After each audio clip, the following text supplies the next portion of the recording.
Dominique Strauss-Kahn, détendu, souriant, pour un retour devant les caméras dans la grande famille socialiste, c'était il y a moins d'une semaine. Aujourd'hui, il préfère la discrétion.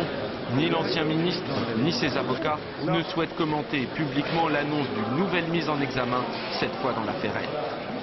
Depuis plusieurs mois, les juges Joly et Wiśniewski enquêtent sur une collaboratrice de l'ancien ministre, Evelyne Duval. La secrétaire particulière de DSK a reçu en 1993 près de 200 000 francs d'elfes sans jamais y avoir travaillé. Le nom d'Evelyne Duval figure dans cette liste, envoyée au juge par une main anonyme. Elle y côtoie quelques hommes politiques de second rang et des proches de personnalités. Ainsi, 3 amis ou relations de François Mitterrand se retrouvent sur le document. Avec eux, une bonne partie de l'entourage de Charles Pasqua, au moins 5 de ses collaborateurs directs. En tout, 44 salariés fantômes, tous payés par la discrète filiale suisse du groupe Elf. Parmi eux, un seul accepte de parler. Christine Devier-Joncourt doit à l'affaire 6 mois de prison et une certaine célébrité. Après avoir tout nié, elle prétend aujourd'hui tout dire sur les relations entre Elf et le monde politique.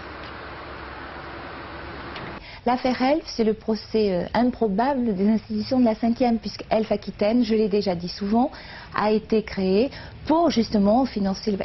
C'est la caisse de l'État dans l'État. Dans son dernier livre, une seule vraie surprise, un téléx, signé Alfred Sirven et daté de mai dernier. L'ancien numéro 2 d'Elf promet de contacter les juges très prochainement. L'homme est toujours en fuite, l'enquête le désigne comme celui qui distribuait argent et faveurs au personnel politique français.